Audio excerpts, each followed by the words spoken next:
that she was focused and determined and was an excellent communicator.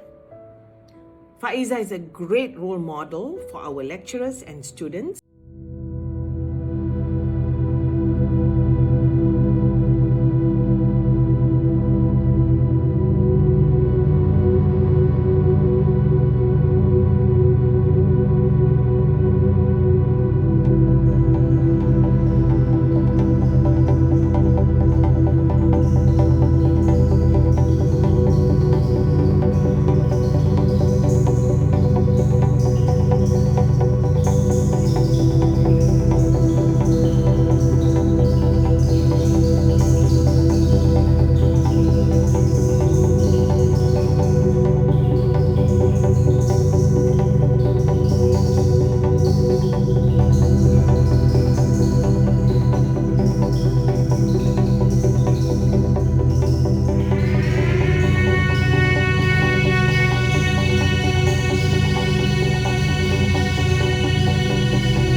What you are as a person, this strong and beautiful person inside and out, seeing how you have developed your personal life, your career, and most of all, how you have positively impacted the people around you, especially your loved ones, with your love and your compassion. That has truly inspired me. You have obviously come a long way, my friend, and I am so proud of you. My sister has always shown example of excellence in academic achievement as well as in giving back to the family, UiTM.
Khadija, it's Diba. Just wanted to say congratulations and all the best for your professor.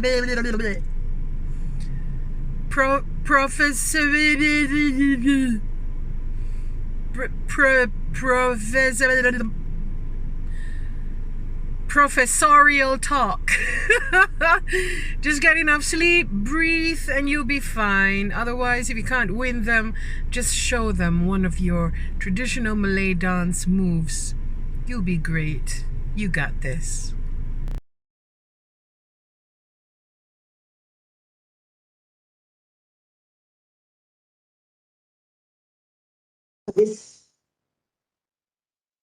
Thank you, Dr. Sharina, for what you just delivered, and everything that came out was actually a total surprise. Thank you, Madam MC Sharina, for this beautiful introduction to the session. I don't know where to begin, actually.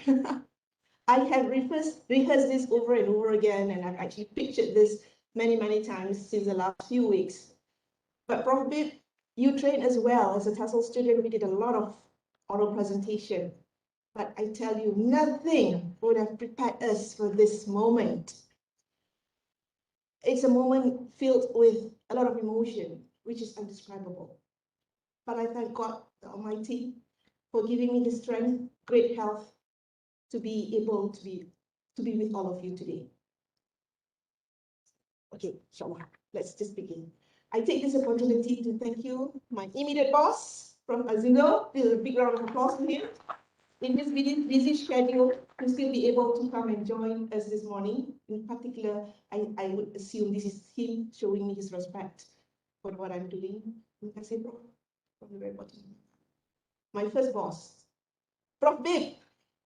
You're not just my first boss, but you're also my first TESL guru. And of course, sitting next to Prof. Azizo, my dean, technologist doctor, associate professor, Dr. Sharifah Ruzaina, whom everyone calls as Dr. Na. I call her as Dr. Sherry, just to give a fling to it. Associate Professor Dr. Badrul, my ex-student, how proud I am that you are not a Timbalan Rector of UCS. The representative of Professor Guy, Dr. Shihabuddin, thank you for your time. My sister, my friend, I think we go far than just being a friend, Dr. Sharina Basri, thank you for everything that you've done. I know this takes many, many man hours to put everything into such cohesion and to come with such a beautiful ceremony. I must also thank my family, my darling Habibi, my love, Mr. Muhammad Sabran. And I know all the way from Utsunomiya, my darling Danny boy, who's also watching this. You know how I love you, Daniel. My heartthrob, Danish Lukman. Thank you, son, for being here for mom. My little sunshine, my sweetheart, Diana Alisha. My brother, Abang Rashid, whom I call as Baji. All along, he has always been that pillar behind my strength, actually, because we grew up together with actually an ailing father. Our father passed away at a very early age of my career life. He passed away in 1993, and ever since that, I only had my brother to depend on for guidance. That was way before I got married to my better half. And actually, for your information, the idea of me landing in UiTM began with my discussion with Rashid. I needed to leave the school because we were trained to become school teachers. We were appointed by Kementerian Pendidikan Malaysia. But at that point of time, I just knew I need to do more than just teaching the school children Isra and Waswa and how to write and how to read and how to talk. I needed to teach fellow teachers. And discussion with my chief led me to taking up TBM with ITM. And of course, sitting next to Abang Rashid is my lovely sister-in-law, Madam Ruzanili. So thank you, Lily, for being here with me. Thank you. And I can't but just be thankful for Prof. Salamin Kasola, the rector of UiTM Penang, who's actually one of my best friends forever, also in UiTM, my Jannah friend, inshallah. Thank you, Prof, for your time. I know you're a busy lady, UiTM Penang to run, but you have your time for me. Thank you, alhamdulillah. I also see the deputy rectors here. I see Dr. Zach. I see Dr. Kai, thank you for your time. And also I see Professor Paranjit, I see you there. Thank you for your time, Prof. And also I must mention this, my colleagues from iCEPS, mashallah, thank you for your time. All the way from the main campus, I see Ustaz Zawawi, the director of PJJ, Jabatan Pendidikan Jarak Jauh. I see Dr. Nuwan Nurbani, the director of the TNE, Transnational Education. I see Dr. Anna, the Ketua ICT, and if you are wondering who's the mind behind your future, she's the one. I also see Dr. Hamida, not only that she is the Ketua Appel in iCEPS, but she was also my student, your PhD you did with us, and it's like with me, alhamdulillah. And of course, I must mention this, my best friends forever from my teenage life. Madam Zaitun Yusuf, you're sitting up there, I see you, alhamdulillah. And I see in front of her, oh my goodness, it's Dr. Ismi Roha, thank you for your time. Such a busy lady from my camp, and here you are, alhamdulillah, thank you so much. I can't begin to say thank you to all of you actually. And of course, I must take these few minutes, I hope you bear with me, I need to mention these names, because I know without them, I don't think this is ever possible. I can't even imagine where to begin saying thank you to all these beautiful souls that we have here. Associate Professor Dr. Shurna Basri as the chairperson for this event organizer.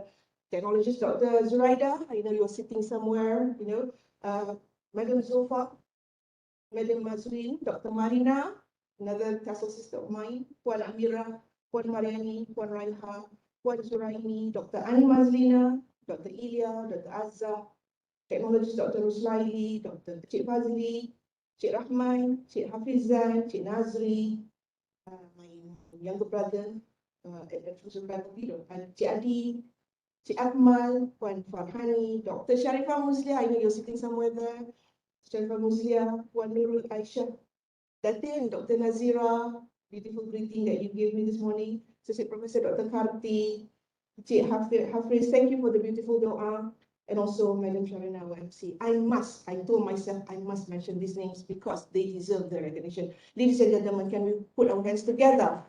Big round of applause for the beautiful souls that we have in the Faculty of Education. Alhamdulillah. Okay, ladies and gentlemen, as promised, actually, Dr. Sherry, upon listening to your beautiful introduction speech, I said, okay, I rest my case, I can sit down because she has actually delivered my professional lecture in a way. Thank you, Dr. Sherry, you've actually provided, recall that the head start to my title today. I'm a teacher, I'm a thinker, unraveling the art of thinking and teaching. Before I begin, I was informed to stay put here for the benefits of WebEx. But for those who actually know me, you know that I like to walk up and up and down. In fact, I would actually climb up the steps. But then since for WebEx, I've been asked to stay put. So please bear with me. Oh, suddenly, I'm so sorry. I saw also Associate Professor Dr. Johan. I didn't see you earlier. Sorry, Dr. Johan. I see you there. And I also see Dr. Mawarni and my friend from UPM, mashallah, Professor Dr. Ismi. Thank you. Ni orang kuat UPM is also here. I don't know what I have done. I don't know what I have, that God has given me this blessing that this morning I am surrounded by my colleagues and my friends from my childhood and up to my TESL fraternity, my first guru and my immediate boss, all put together under one roof in one room. Alhamdulillah, I would like to begin with that note. Alhamdulillah, and for that I will forever be grateful. Okay, let's begin with what I have been promising all of you. I'm a teacher, I'm a thinker, unraveling the art of thinking and teaching. I want to ask you a question, ladies and gentlemen. Who here would proudly, oh sorry, Dr. Annie and Dr. Min, mashallah, mashallah. My friend from UIA, ya Allah, Assistant Professor Dr. Ainul Azmin, and the Director of CELPED, Dr. Rosnani Kasim, because people are wearing masks, you don't really see them, right? So you're just like, Alhamdulillah, thank you, sisters. These are my TESL sisters. Thank you for being here, Alhamdulillah. Okay, back to my topic. Start. It's like, I've got so many people to thank. I think I'm going to take 1 hour to say thank you to everybody, but you know how I feel, you know what I actually, it's speechless. I'm kind of speechless at the moment. Fighting stage fright and at the same time with this emotional turbulence, and with that video montage that the Sharina pulled out. Exactly, that was my first time watching it. It's really, really touching. You actually tested me to still stay professional up here, Dr. Sharina Basri. But anyway, thank you. It was very beautiful. My first question to all of you. Who can confidently raised his or her hand, saying that I'm a teacher.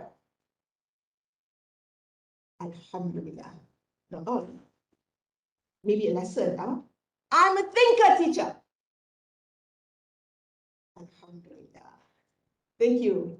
So let's just unravel the art of thinking in teaching and sit there, relax, enjoy the ride, and really start pondering, reflecting on yourself. Are you really the teacher you claim you are? Are you really the thinker teacher you claim you are? Only you know the answer, you don't have to tell me. Okay, moving on. Ladies and gentlemen, this is what I have prepared, and I hope you would enjoy this talk as much as I've enjoyed preparing it and planning for it. There are 6 main items that I would like to present to all of you. Number 1 is, as what you can see, the what, why, and how. And obviously, I'll be talking about teaching, educating, learning. And then we're going to go into the realm of thinking, but very, very briefly, because the idea is to actually relate what thinking is, positioning thinking in teaching.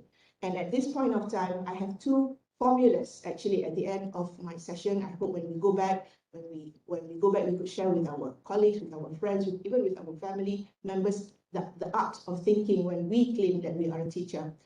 And that brings me to the thinker teachers and dialogic pedagogy. Some takeaways for the thinker teacher wannabes, and of course the 2 formulas which I plan to share with all of you. Now, ladies and gentlemen, earlier on, our dean mentioned about Simon Bock. Dr. Simon Bock, if you recall, those days when I was the head of department for the postgraduate, he was actually in our faculty. He was our external examiner.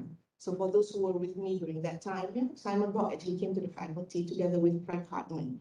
And we were very, very lucky to have both of them. And to know that Simon Bock is one of the big names in TESL made me feel that we did the right thing back then, alhamdulillah. Okay, moving on. Let's all begin on the same page of understanding the what, the why, and the how. Ladies and gentlemen, my talk is all about thinking, and what more can I do if I don't lead you into this beautiful journey of thinking as you listen to me? Sitting there, enjoying the ride, I like you to constantly have this, intra-personal discussion with yourself. Ask these questions and try to find the answers if you could. Let's begin with this, ladies and gentlemen. I'm sure you have heard of this many, many times. Yeah? Cogito ergo sum. It's actually Latin, translated from French. Originally it was French, but René Descartes thought for better audience, translated into Greek would actually reach a bigger audience. Cogito ergo sum, which in English means I think, therefore I am. In 1637, René Descartes came up with a book entitled Discourse on Method, in which he described the empirical scientific reasoning of existence. And indeed, he actually spoke about God to begin with. And he wanted to question about the existence of God. And he actually believes in God. He believed in God. And he knew God existed because he exists. And that brought to light what we were actually talking about. You are because you think.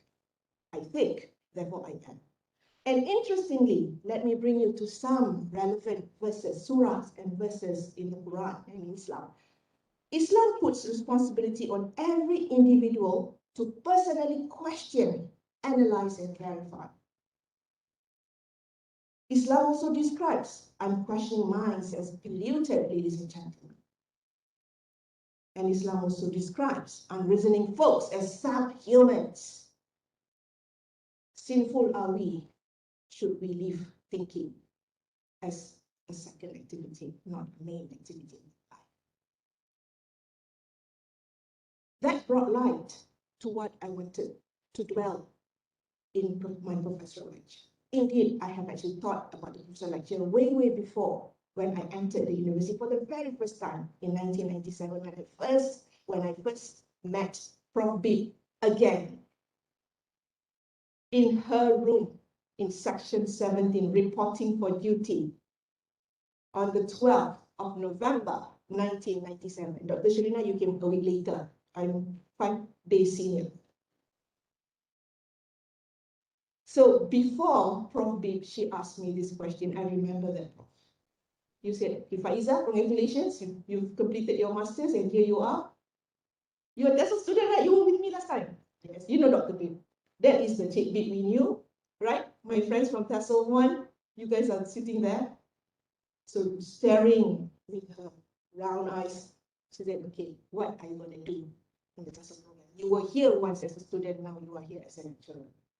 So Prof. Bib, you asked me a beautiful question that day and made me revel on the idea that, yes, I was a student here. I went through life as a student. I did TESL here. You were my first TESL guru.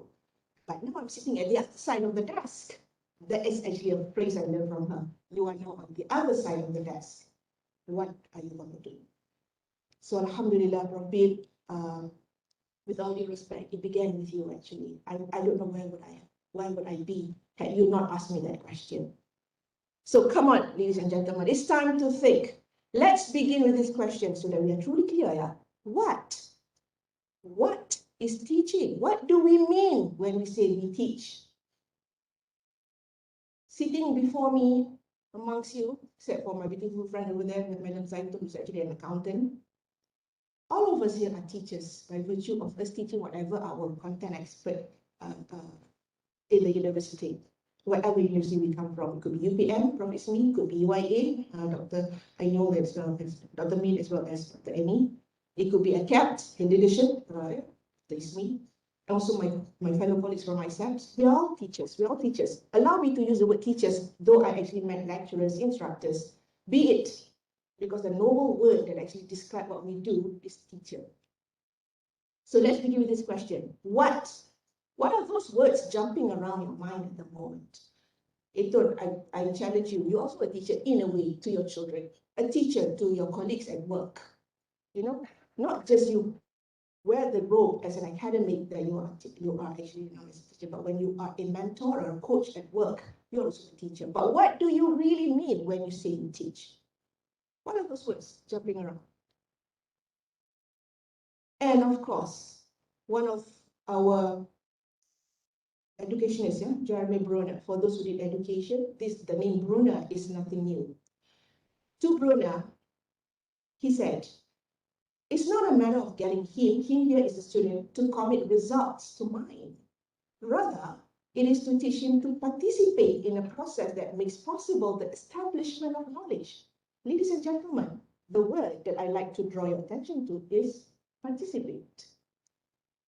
We teach a subject not to produce little living libraries on that subject, but rather to get a student to think mathematically, Prof. Paranjit, for himself, to consider matters as an historian does, to take part in the process of knowledge getting. Knowledge is indeed a process, not a product. Ladies and gentlemen, I'm sure you would agree with me when we say learning has taken place. There are changes in 3 domains: cognitive domain, affective domain, and psychomotor domain. And I like to think and relate that with what Brunner said. Cognitive, that mathematical thinking from Paranjit. Your professor lecture was truly on such a beautiful notion.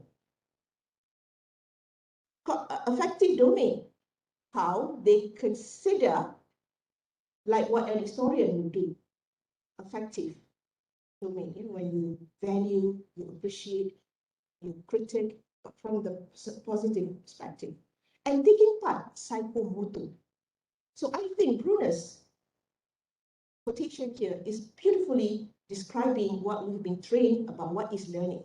Learning is only changes happen in these 3 domains. Now that we are clearer with what teaching is, then comes this question, ladies and gentlemen. Why? Why do you teach? And of course, being a Muslim, my mom, my dad, my brothers and sisters had trained us about niyat, or niyah in Arabic. And this is from Muslim. Beautifully, it stated, verily, Allah doesn't look to your faces and your wealth, but He looks to your heart and your deeds. Now, ladies and gentlemen, why do we teach? Prof. Bib asked me that question on that day I reported for duty.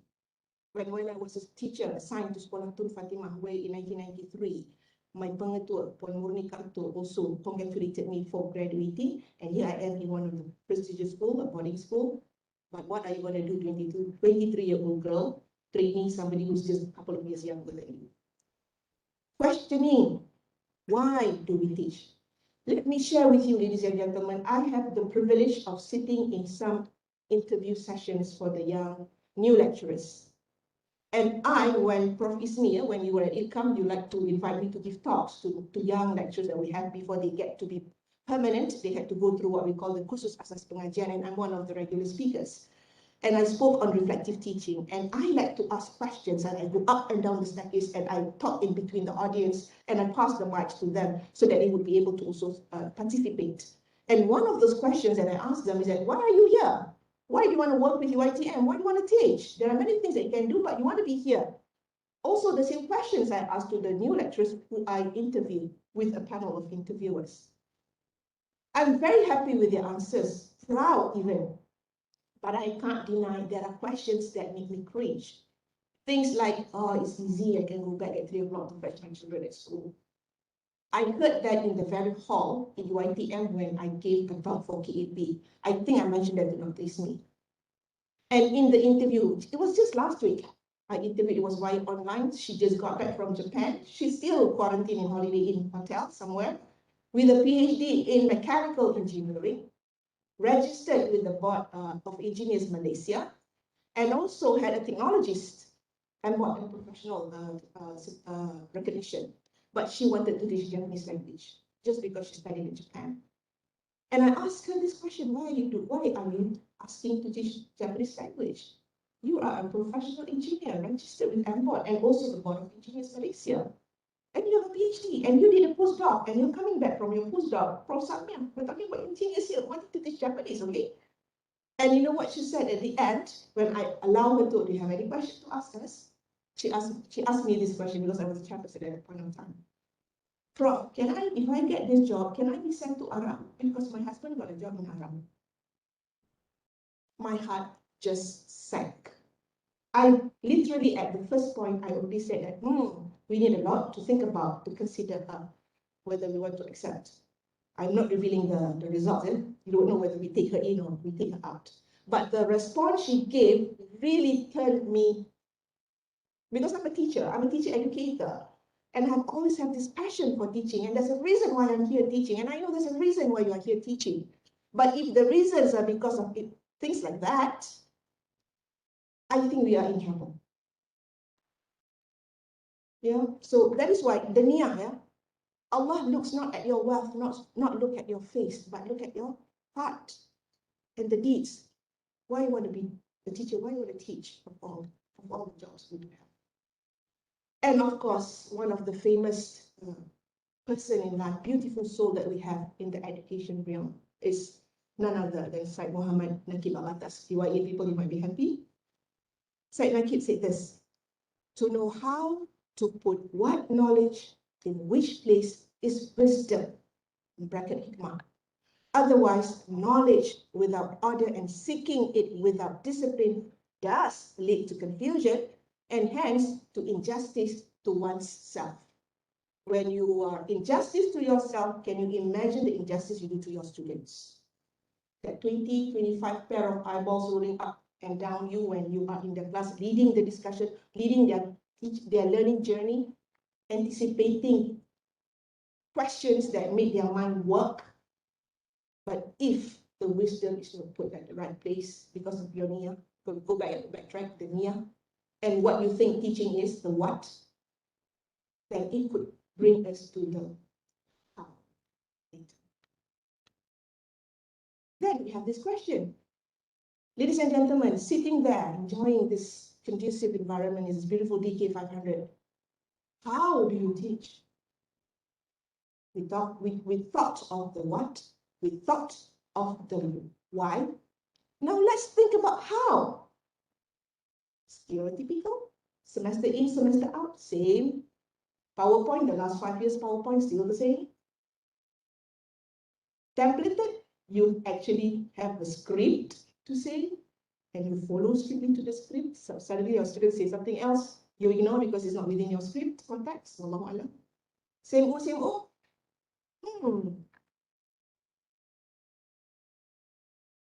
Something for us to ponder on, yeah? Again, you claim you're a teacher. Again, and over again, you claim you're a thinker teacher.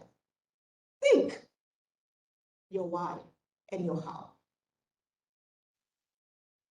At this point of my presentation, I like to bring you to Biggs model 1999. I'm sure you are familiar with Biggs. You've attended, if you're not from the education faculty, you would have attended many, many talks on higher education and teaching and learning in higher education. Biggs is a famous name. It goes without introduction. And he has this very famous model 3P. Interestingly, I also have a model 3P, which I'm going to show later. But it was not a total replication of Biggs. It's actually from the bottom of my heart and what I've observed, but I'm going to keep that for later. Biggs talk about the 3P model where he has this presage, process, and product. If you can see on the screen, I'm going to make it very, very simple so that any layman would understand this. Presage is about motive and the external factors that could influence the motive of our students, and also us, the teachers, the motive, what interests us, what triggers us. And process is actually the thinking, whether it is surface or deep thinking. And it all depends on actually how we facilitate our students' thinking as they learn. And product is actually the outcome, what we imagine our students to be. And I'm glad just now somebody mentioned about the very idea of an effective teacher is actually to produce students who surpass them as a mentor. And I like to take Marco Polo. I remember in one of my talks at KEP, reflective teaching was one of my favorite topics to deliberate on. I like to quote Marco Polo. And you know where I got this quotation actually from? It was in 2008. Remember we were in Hong Kong at the airport. Starbucks had that green board with a chalk written. Marco Polo actually said this: poor is a teacher whose students do not surpass him. Marco Polo, you can Google it. And when I saw that as I was dragging the luggage, we were about checking in, and I saw that and said, MashaAllah, I'm learning here. This is interesting. Marco Polo said that. Yes, poor are you as a teacher if your students do not surpass you, ladies and gentlemen. So product in Biggs 3P model is actually talking about who are you producing? People who are creators, people who are innovators. Should it be those who repeat what you said, parrots, taking over your place, repeating, reproducing? We should not. We should not. Then we are injustice, not just to us, but to our students. And the very nature of learning, ladies and gentlemen, is only fair for me to explain in layman's terms. What do we understand about learning? Very, very simply, is take several books to actually understand learning, but very, very simply, it goes with these three things. Input, whatever the students, or in our case, in your case, sitting there listening to me, whatever that you are observing, listening to, and in some instances, when you go to the studio or the kitchen or gymnasium, you might have touching, tasting, that's the input. In this instance, it's teacher talk, the materials, the tasks, and the learning materials. And Bloom's taxonomy talk about the ability to do something and what we need to give to our students, the input.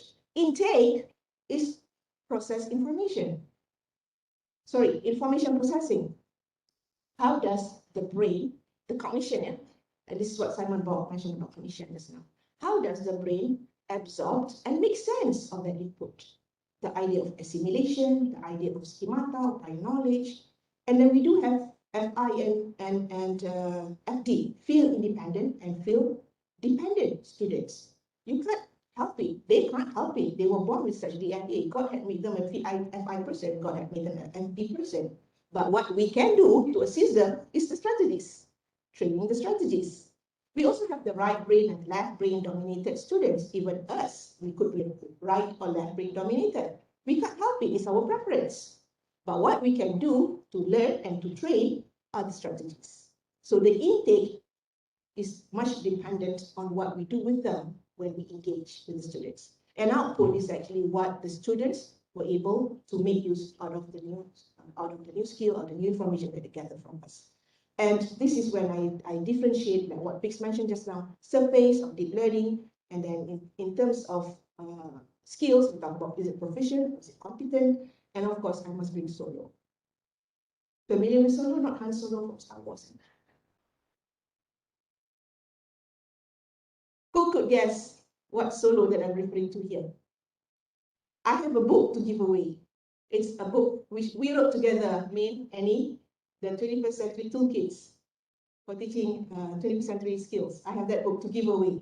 Unfortunately, I have it with my daughter. She will help us with that. Can anybody guess what Solo is?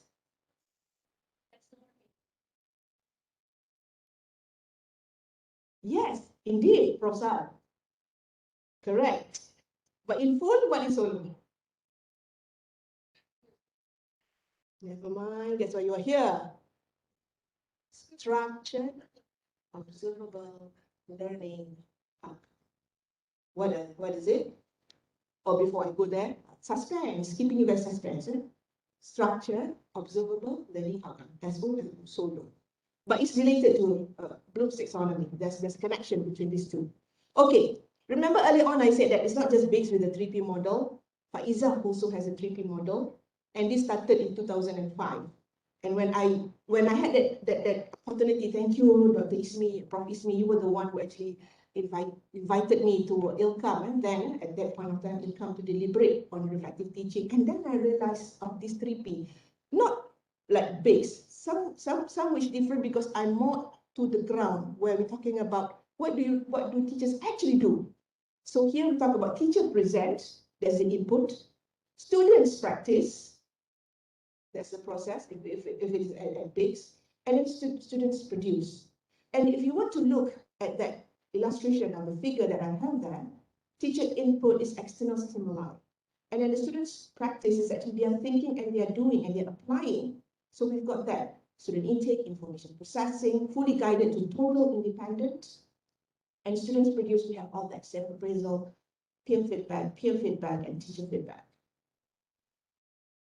And for this very beautiful day, ladies and gentlemen, I plan to share with you two models that were derived from the thoughts that I had over the 24 years I have been in UiTM and over some 3 odd years I have at school. And what I have observed when I go to schools observing our trainee teachers. Poor is a teacher whose students do not pass them. Over and over again, we play at the back of my mind when I observe how people teach. So in this point, ladies and gentlemen, let's unravel the concept of teaching and thinking. They are both art and science in thinking. So T equals T, Prof. Majid. Playing with equation and then for Master C4Q. T equals T, simply put, thinking equals teaching. Teaching equals thinking. So how is that related? Hold your horses. Slowly we are going there. Thinking is playing with preposition here. Thinking is central to teaching. Thinking is central in teaching. And that brings me to my second formula, or the model also, I am T squared. I am T squared. I'm a teacher. I'm a thinker. So from this point onwards, allow me to unravel the art and science of thinking. Shall we? Second part. Thinking. Okay, who doesn't know Dewey? All right, over and over again we see Dewey, because he's that one of those important figures, or rather literature documenting, describing, defining what thinking is. To Dewey said, thinking is an active, persistent, and careful consideration of any belief or supposed form of knowledge. I repeat, belief or supposed form of knowledge in the light of the ground that supports it. Now, ladies and gentlemen, the light of the ground. One notion, when presented to a group of students, will be interpreted differently when you present it to a different group of students because of the context and how you brought that notion to their attention. And that is the beauty of a statistic book. the teachers, the hikmah, the wisdom, where we put that in the right place. That is why I believe 21st century, IoT, IR 4.0, be it whatever coming, teachers, no one can replace. And the further conclusion to which it intends. How do we conclude? How do we interpret the new knowledge? So the science of thinking, ladies and gentlemen, from Johnson and Siegel, also another famous reference when we talk about science of thinking, is about distinguishing facts from opinion. It's about observation. It's about checking the reliability of evidence. It's not just surface value. It's not just believing the first time you heard it. It's also about being systematic. And of course, this illustration, this figure, I got it from the internet, is talking about our whole brain model. The left and the right, the cerebral and the limbic. I don't have to go on and on about this, you know better than I do actually. So, but what we know here is that there is left brain dominant and right brain dominant, but it does not mean that we cannot make our students move from left to right, right to left. In thinking, by questioning, by making them question, by making them try to find the answers to the possible answers to the question. There are tasks that require cerebral. There are tasks that require limbic, left or right, respectively. But do we know what do we give our students so that they are actually applying which brain dominant, which part of the brain that dominant in fulfilling the task? So the idea here is, ladies and gentlemen, the how that I questioned all of us, including me just now, is that do we vary, do we diversify our materials? Do we diversify our activities? Do we diversify the tasks and how we gauge our students' performance through assessments that we give to our students? Had we only been going at the cerebral left, logical, analytical, fact-based, quantitative, did we actually miss checking on interpersonal, feeling-based, kinesthetic, and emotional? So how are we to produce a whole person when we are inclined towards, the input and the process and how we gauge our students' performance is just via cerebral left, as an example. Okay, moving on. I'm not going to touch on thinking for too long because I think I'm not the expert in thinking. There are more experts in thinking. But what I'm going to do with you today is to actually relate, how do we position thinking in teaching so that first formula that I had just now, T equals T equals T. All right, a very quick search on the internet if you want to know what does central to refers to. Yeah, I got it for the purpose of everybody's consumption. Anything central is in the middle of something or essential to it. Central things are fundamental and important. Think about the center of a circle. It's right in the middle, equidistant from all sides. Similarly, anything central is in the middle of something. This is what thinking is when we talk about teaching. So to my mind, which I'm going to share with you, the first model, it's teacher focus. Thinking is teaching when it is focused on the teachers. What do the teachers do? If the teachers do not think, the teachers do not teach. In this instance, I'm talking about teachers as reflective practitioners. What do we mean by reflective practitioners? Another name, COPE. If you are familiar with action research, if you're familiar with professional development or continuous professional development, if you've been reading on this, yeah, the name COPE is not a stranger. This is how we learn. It's cyclical. And we never cease learning because there's always something new coming to us. In fact, we may alter what we thought we knew when we got a new input. So it's from the concrete experience through observing and reflecting that could make us form new abstract concepts that make us change what we thought we knew. Even the values, it's not just about the cognition, it's also affective. The values, how we appreciate things, how we value things, how we perceive things, and also psychomotor, yeah? And then we test it in new situations because we want to know, is it right? You hypothetically want to know whether you're on the right track. So COPE talks about what learning is by referring to the learning cycle model, way back in 1984.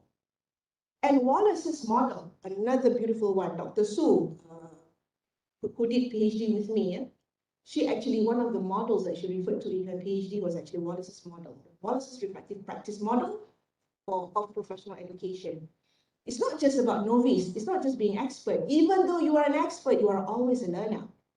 So in this instance, the model is actually talking about how life is cyclical, even more for a teacher. So here we're talking about how we reflect, how we question, how we make decisions, whether what improvement should we do? What changes, what transformation, what innovation, what new ideas should we bring into our class? And of course, from Shavelson, another important person in education and teaching, Colin Shavelson, any teaching act is the result of a decision, either conscious or unconscious. You come prepared on Monday and you know you've got 3 classes on that day, and at the back of your mind you're playing, you're imagining, you're envisioning how your classes will be like. So that is you making conscious decision. And you enter your class and you started teaching and you talk and you show your PowerPoint, you bring the students to the link of the YouTube, you ask your students to serve certain website, or you encourage them to go and check information, and later you want them to put that in a portfolio so that they can compare and contrast later, so that there's a community where they learn from each other. So you plan that is over and over again is an idea, because I'm a teacher who engage my students. So you have those kind of activities. It's not centered on you. You're not the sage on the stage. You are the aid by the side. You are the guide by the side. That is what you believe in, for example. So you plan student activities, which is engaging. It's about student empowered and students deciding what to go, what to look for, and what to do with what they have discovered, for example. Then you come into class, things happen. What you plan may not be able to be conducted because something happened, constraint you could never thought of, and then you make decisions again. And there are times when you make decisions which you are conscious of and you are unconscious of. The moment you say yes to a student asking you for something, even before you think about it, it's you making unconscious decision. So here is this wheel, not wheel of fortune, but this wheel is mechanical engineering, Prof. It's about teacher thinking, making teachers make a wise, informed decision, making the students learn. And at this point of time that I am relating to the first part of the equation, thinking is teaching. And then when we talk about teacher decision making, these are the areas. If you search the internet, all the areas we're talking about, what are the research done on teachers thinking and competency areas, those 5 that you see up there. But what I want to bring your attention to is this one. Sit back, relax, and start thinking. When you teach, whether it's ODL, you have your laptop before you, you're talking to the flat screen, but your students are, all 40 of them are staring at you all at one go. And when you play, you share your screen, you get to see just a small part of your classroom, and the rest are actually your PowerPoint or whatever slides that you have prepared. So at that point of time, you have planned before the class started. But as you execute your class, you are implementing, and as you implement, you look for cues whether you need to make some changes. And then you'll be asking questions to gauge your students' understanding or acceptance, how they are processing on the intake. You ask questions. The very idea of important is to ask questions. And the very idea of important is to allow your students to ask questions, to let the students share the platform with you. And at the end of the class, when you say bye-bye, you already recap your lesson and you've already prepared them, you prep them for the next class. You switch off, you evaluate, but not everybody evaluates their class. They will say, same, I will do the same thing again. Tomorrow I meet a different group. So it's sad to know that people, teachers in this instance actually, make decisions, planning decisions, make decisions, evaluating decisions when they were in the process, in the action of teaching. But many fail to make evaluating decisions. That is why we end up with same. And rightfully, Dr. Sherry, you mentioned it, I also have it here. Life as a teacher begins the day you realize that you are always a learner. You are never an expert, never claim that you are an expert. There will always be something new that you learn. be as tiny as one can be, but still learn. So, first half of the equation states, you are only a teacher when you are a learner. How are you a learner? Because you're a reflective practitioner. Why are you a reflective practitioner? Because you always question planning, interactive, and evaluative decision making. Okay, that's the first half of the equation. Thinking is central to teaching. Teachers are lifelong and life-wide learners.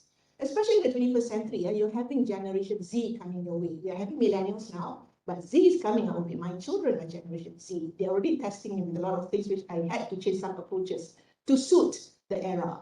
Even in Islam also says that train and nurture your children according to their time. Not during my time. I'm an X generation. Different generation than my children now. And the challenges are different, but we need to accept those challenges and how do we actually entertain the learning needs of our children, our students. So in this instance, I just mentioned about reflecting in action while you are teaching and reflecting on action after you've done that the lesson is just ended, but you're about to go to another class. Because we always teach, right? We easily have one class or two classes, or three classes, or even four classes throughout the week. So in between classes, it may be the same code, it may be a different code, but the process is still the same. But it is said over and over again, my research have actually confirmed, not many lecturers actually do evaluative decision makings. They are comfortable with the planning decision, they are comfortable with they're comfortable during the class because they're predictable. And this is confirmed by their students. They say that I can guess what she's going to make us do today. And especially when they compare notes from their colleagues from a different, they already have the PowerPoint slides and they can imagine what the lecturer will say. Imagine that happening to you. It's sad, isn't it? When the students say, actually, I don't have to attend what class you know, because they can learn more from the internet. So how are you going to compete with the internet when there's a vast of information where your students can reach out? So that is where your wisdom comes in. And how do you portray wisdom when you don't encourage teaching? Okay, more and more questions I'm posing to you guys, not for you to answer, but for you to think about it. Okay, moving on to the second half of the equation where thinking is central in teaching. Okay, what's the definition? Very, very quickly, referring to the internet, central in refers to main, chief, principal, primary, leading, foremost, first, predominant, dominant. Subhanallah. There is such a thing, central to and central in, thank God, alhamdulillah. I thought I was just making it up, But that is what it means, central in. And how do I try to position central in when we talk about teaching? So here, teaching is literally thinking. And it is student focus. It begins with teacher focus. Now we complete the equation by focusing on the student. Students, no thinking, no learning. When you just give the handout to your students and you refer to the PowerPoint, you click here and there, you make jokes here and there, you insert humor here and there, your students laugh, they giggle, and the class ended, they walk out of the classroom. If I stop them, what did you learn today? Oh yeah, the joke, the lecturer shared the joke just now. They remember the jokes. But they didn't get the gist, the learning outcome, what you intended. It's sad. But should you focus on the students when they do the thinking, encourage them towards deep learning, inshallah, you are doing reflective teaching, just not reflective practitioner. And here we're talking about teaching. Reflective practitioner, you do thinking about what you are as a teacher, the content that you're going to bring, the activities that your students do. But when we talk about effective teaching, you're thinking about the students. What do they do? I'm playing my part. What about the students? What part do they play? So in this instance, teaching equals to thinking when we talk about. It's all about mental processes. It's actually how the students respond to our external stimuli, and it's actually the engine for learning. And the art of thinking is actually, you have heard about this over and over again. Actually, we know this. Cognition, metacognition, the cognition and credibility, trainable strategies for thinker teachers. Strategies are finite. It's not like lautan luas where it's infinite. It's finite. You know what are the cognitive strategies. You know what are the metacognitive strategies. You know what are the social affective strategies. You know that, and you know how to train that, and you know how to integrate that into your content as you deliver your lessons to your students. But sadly, we malas to think on how to integrate.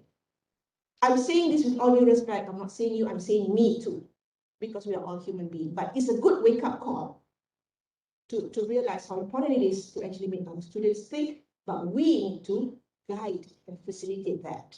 And that brings me back to Big's model as well as my model system. And Richard talked about this here. Individuals create or construct their own new understanding or knowledge through the interaction of what they already know and believe, and the ideas, events, and activities with which they come in contact. I think it's clear-cut. Your students come to you not as empty vessels. They have their prior knowledge, they have their experiences, and believe me, they also have their perception, not just about the content, about you, perception of you. So how do you play with that? How do you maximize? How do you leverage on that? That's the creativity bit of you to consider on what things you can do, what ideas you can bring, what activities you can make your students engaged in, so that they actually interact with what they already know and what you are providing them with. And of course, I'm sure everybody here is a great fan of constructivism. From the constructivists, they claim, they say, which I strongly believe, learning activities are characterized by active engagement, including problem solving, blah, blah, blah. You could read that. But here, what I like to bring your attention to is the one that I have actually bold. Teachers need to assume the roles of a guide, facilitator, and co-explorer who encourages them to question, challenge, and formulate their own ideas. When we talk about deep learning, it's not about repeating what we have given them. I think we need to start questioning. At the end of our class, let's hear from our students, what have you learned and what are you going to do with what you have learned? And maybe when we do that, inshallah, you have just trained creative innovators, because they are going to apply the knowledge. Don't just quickly end your lesson by recapping, okay, what did we do today? These are the objectives. Okay, I've actually introduced to you and we discussed about this and you agree, you disagree, and you discuss blah, blah, blah. And you thought that, oh, that's critical thinking already. Let's also include the fact that, so what are we going to do now? How is it going to change our life? How is it going to make you come up? What are the things that you can change now that you know this? I don't know, although I know. To put that later, because you're the content subject expert, yes? Okay, solo, the one that I mentioned just now, Prof. Salamia. We do have Bloom's taxonomy, yeah, this one.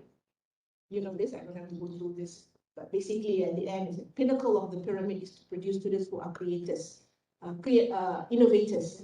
There's only one creator, the one is the only creator. But the idea of creating here is actually innovating. But when we talk about solo actually, sorry, if I may bring back to Bloom's taxonomy, while Bloom's taxonomy looked at learning taxonomy, solo actually looked at the person, as the learner, as an individual person. The person who actually pre-structural level where I see one idea, but I don't know what the idea is about. Unistructural, I can define, and we are happy when our students are able to repeat what we said or to memorize what we gave them. Multi-structure is that not just they're able to memorize, but they're able to combine several ideas together, but still independent ideas, combining them. Relational is when they're able to relate to outside the context, which you can be awed by your students. When the students are able to classify, they're able to apply, and they're able to tell you that storyline, and then you can believe it's so believable because it's related. Because of the pre-structural, unistructural, multi-structural, it's showing the ability for the students to also relate. And finally, the highest level of solo is when the students are able to evaluate, theorize, that innovativeness, where the students can hypothesize and imagine. And this is when you will sit back and say, you are better than me now. Alhamdulillah, that's what I plan to do with you. Not to be me, but to be better than me. Or is it better than I? Probably more of them. Okay, some figure to make it more relatable, yeah? Pre-structure is like this, like for example, that child saying that I'm not sure about this subject. Okay, you're telling me, okay, I'm learning now, but I'm sure. Moving on, the student, now I know what you mean. I have this idea already, but just that one idea. But upper level is when I have several, because he's now making connection what he already knows. And making connection, trying to see a picture and trying to come up with a new picture, with a new storyline to it. And relational, where they say, this is related, blah, blah, blah. That they can sort of like apply originally, not apply following your template. Original application. And at the extended abstract level is when they can actually look at from a wider, higher perspective, where they can see things, and when they can, what do you call that, compare and contrast, and also make a better decision. So here you know Bloom's taxonomy. Again, both are related, but I think for different purposes. Bloom's taxonomy is to classify learning ability, whereas Solo is very much of describing the learner as the person as a learner, the student, yeah? Okay, so in this instance, I'm bringing your idea to the fact that thinking is central in teaching, because how do you do that? We talk about the art of questioning, the heart, deep learning. And this is when I claim in my equation and in my model, teachers apply reflective teaching. You are a reflective practitioner, but you're focusing on yourself. How are you going to teach? What are you going to teach? But you are also a thinking teacher when you also combine not just reflective practitioner, but you also apply reflective teaching. Okay, when we talk about thinker teachers and dialogic pedagogy, that's something which is not separable. You know, they are meant to be together. It's like a match made in heaven. And when we talk about dialogic pedagogy, I can't but mention these names. Yeah? Frank Hartman. This is the big names that I know personally, who actually looks into dialogic pedagogy. So these are the names. Actually, Professor Frank Hartman, when I did my sabbatical in University of York in 2012, we actually explored about dialogic pedagogy. We looked into the classroom dynamic through interaction, not just student-student interaction, but teacher-student interaction and interaction outside of the classroom. And that is when we further confirm how dialogic pedagogy is a simple methodology that can train your students to become innovators, thinkers themselves. So here, thinker teachers, I'm coming to the, I'm coming down to the resolution here. Central to teaching, central in teaching is by virtue is what you see on the screen. Thinker teachers, many of us claim we are thinker teachers. You claim that here just now. Question yourself now. Be true to yourself. Be honest to yourself. Yeah. Because you are the only you, and I think the only person that you need to impress is yourself. Are you both doing this? Reflective practitioner and apply reflective teaching. So, thinker teachers wannabes, are there wannabes here? Thinking is actually central, both central to and central in teaching. So, dialogic pedagogy, there's a chapter in my book, but I'm not going to deliberate on that chapter. If I deliberate on that chapter, it'll take another 1 hour. It was a study I conducted. You can find that in chapter 5, and findings are very interesting and confirm what I said earlier when I said, yeah, we do planning, decision making, we do interactive decision making, but we hardly do evaluative decision making. It was confirmed, number one. Number two, we claim we are student-centered, we claim we engage our students, but the questions that we ask our students are actually the lower order questions. We don't really ask questions that, if Socrates have 6 types of questions. The lower order is the first 3, the higher order is the second 3. So questions on questions is the highest order. Why do you think I asked you that question? Wow, and probing evidence and reasons, that is also the higher order thinking. So Socrates types of questions. So these are the questions which are hardly marked amongst the respondents.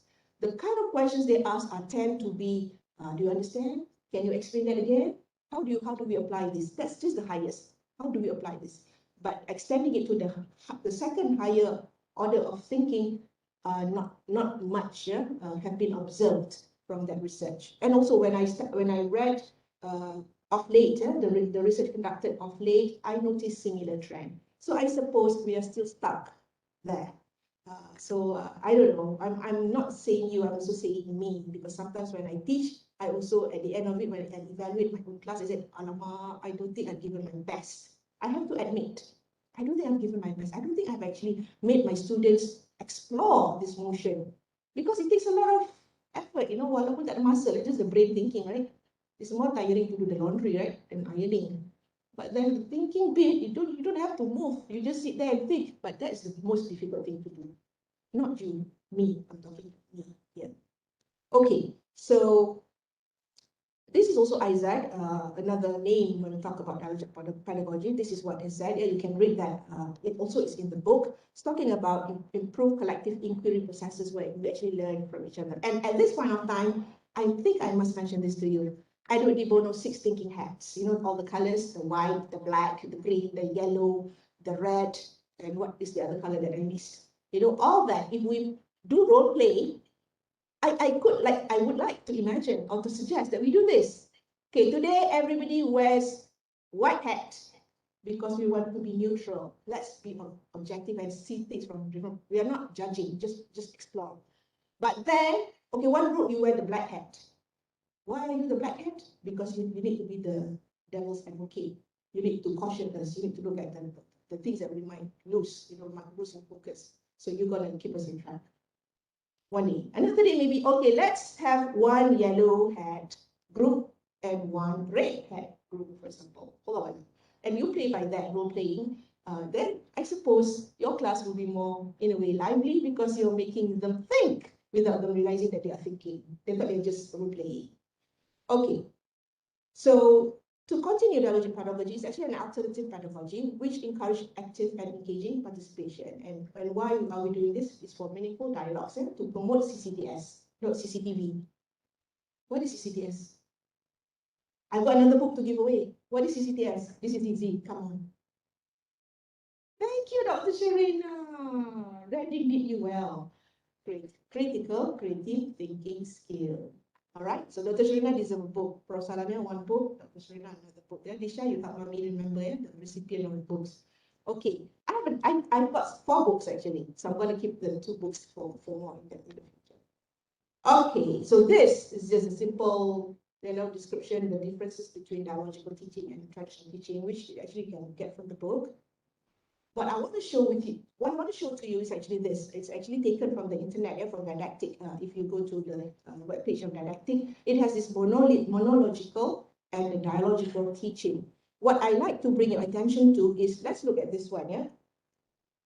Okay, when you use all these gadgets, we have experts in technology and education, which I have much respect for. We're talking about how do we complement our teaching. One of it is via the use of technology in class. Okay, you have all these podcasts, article databases, testing tools, you do Kahoot, Padlet, all that thing, to engage, to make students engage. But if the questions or the tasks that you make your students do are not really to the higher order thinking, it's actually still monological. And frankly speaking, I think Kahoot, you've got the colors and the bars going up and down, and students excited, but it is not dialogical, right? It is still monological. But when we talk about dialogical, I'm bringing you guys to this concept, technology. I'm trying to integrate technology. I'm not just saying I'm a traditional lecturer who's just like doing PowerPoint and me talking, human touch, but also have technology touch. These are the things that we can do with our students. We've got curation tools, we've got note tools, data collecting tools, and online forums. And we can start building portfolios where the students can start uploading their research, what they read, and then you can ask the students to mind map, to sort of like summarize what the content of that article that they just researched on for the consumption of the other friends. And that portfolio is actually shared on that platform where you got with your students. Now that we're doing ODL, I'm sure everybody's not familiar with having your own blog where you can create folders and then you can make your students put something. But of course, Dr. Anna might be looking at me, we have future where you can have that content. If you look, there's a tab on content and you can play around with it. You can include as many folders in the content of your subject in future. The master is there. Then Dr. Anna says, yeah, go and use the content, use future, because that is how you have the dialogical. And how is that? Because you make the students collaborate and communicate. Although not face-to-face, via online, where they comment their friends' portfolio, for example, and you come in to also give your 2 cents. Okay, takeaways for Think a Teacher Wannabes. Actually, I've got a chapter dedicated to this, where I have some what to do for planning, what to do during interactive, and what to do for evaluative decision making. That would be for the takeaways. I have that. But basically, I would like to say that thinking is central to teaching. I'm coming to my closure here. Thinking is central to teaching. It's the professional routine of every reflective practitioner. Do not call yourself a reflective practitioner when you don't have a lot of decision making that you are conscious about, especially on the conscious bit, because because you need to make decisions, informed decisions. Thinking is central in teaching when you actually apply the art of questioning when engage with your students. It's easy to ask questions, but we tend to ask the lower order questions rather than the higher order questions. Be creative on that bit. And thinker teachers, you are both. You are both the reflective practitioner as much as you are the reflective, applying the reflective teaching. Thus, the first order of business, ladies and gentlemen. Remember earlier on, I started with the what, the why, and the how. That why is very, very important, and that brings light to how you're going to do it. Fill yourself first with the soul of teaching. Crystal clear of what and why before you could give the best in the how. And simply put, you need to love teaching, be passionate and compassionate. And one of my taglines is, do what you love what you do. You have signed that Borang Aku Janji when you agreed to be appointed as a lecturer here in UiTM. So do what you love. I assume that is what you love doing, teaching, and love what you do. So the T equals T model, ladies and gentlemen, very simple, very kacang. You can see that over here. I focus on the teachers first. Thinking, central to teaching, focus on the teachers. Teachers do the thinking. Teaching equals to thinking, focus on the students, when the students do the thinking. So the center, the heart, but you are not the love here. The heart is teaching. Teachers think, teaching. Students think, and that's what we're doing in teaching. And the anti-squared model, what did I just explain and explore and deliberate on these ideas with you, ladies and gentlemen? It's about this. Teachers, you are only a teacher the moment you realize you're always a learner. We are lifelong learner. We are life-wide learner. Teachers are decision makers, and thinking is fundamental. It's essential to teaching. And here, students, thinking is to the students. This is the support. Kita sikit narrative-nya. This is the support, the pillar. And this is why. Why is it why? Because we're talking about multidiscipline, multitask. At this point of time, iCEPS is about offering Bachelor of General Studies, where we are producing T-shaped graduates. T-shaped, betul kan? T-shaped proposition. Why is it T-shaped? Because there's this there, but more concerned of the breadth. They are multi-talented, they are resourceful. So here, kebetulan Allah memudahkan kerja saya buat saya. I realized General Studies, Liberal Arts Studies kind of is actually producing T-shaped learners, E-shaped learners, T-shaped learners. If you do the reading, you will realize, there are T-shaped learners, there are E-shaped learners, L-shaped learners, but here we are producing T-shaped learners. And what is this? What does it mean? Central in teaching, where all the active versus deep learning, student empowerment, teacher decision making, and Socratic questioning and thinking is actually the main dominant strategy in teaching. And bottom line is, ladies and gentlemen, please teach thinking. If you don't, actually you haven't thought at all. All right? And you can't go back and change the beginning, but you can, inshallah, start where you are and change the ending. And speaking of beginning, I have this to share.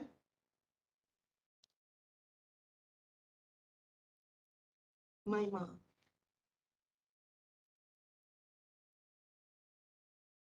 I wish she's actually here, but she's 93 years old. She suffered dementia since the last 10 years. And of late, since last year, she had that stroke, made her even more handicapped. She has lost memory and she has lost ideas of things. She doesn't know me, she doesn't know whether she's hungry, whether she's thirsty. This is my mom, she's beautiful. Mom, you are my beginning and my very reason for being. The first teacher who taught me lessons from a humble beginning. It is you who showed me great love and passion in nurturing. How I wish there you are, Ma, sitting amongst them, listening, looking at me, talking and rambling, like what I'm doing now, as here I am standing. Ma, you are always that light shining each time I turn for guidance in my day passing. And for that, Mark, I love you till my last second breathing. Mark. And for that, ladies and gentlemen, I remain humbly as a learner and a thinker always, inshallah. Thank you very much.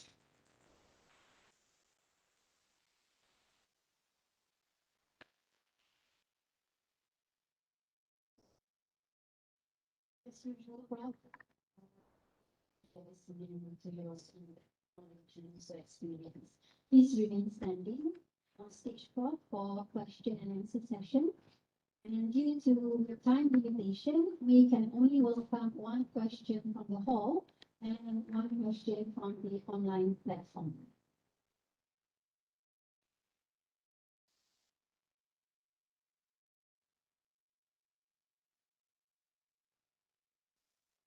I have a question while you are thinking of what to ask from Faizah. I have a question here from the online platform. A question from Adibah Noor.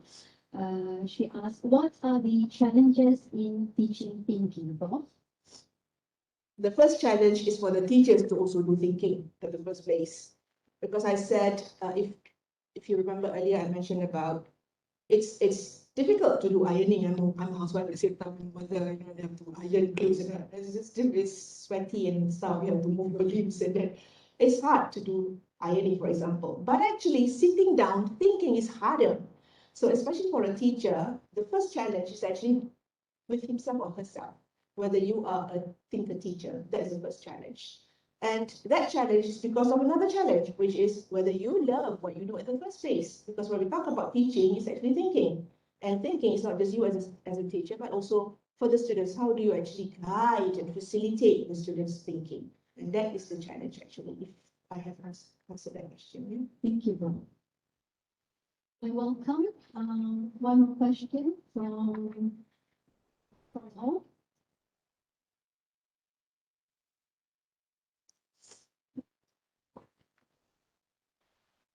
Assalamualaikum warahmatullahi wabarakatuh. My name is Mustafa from Faculty of Education.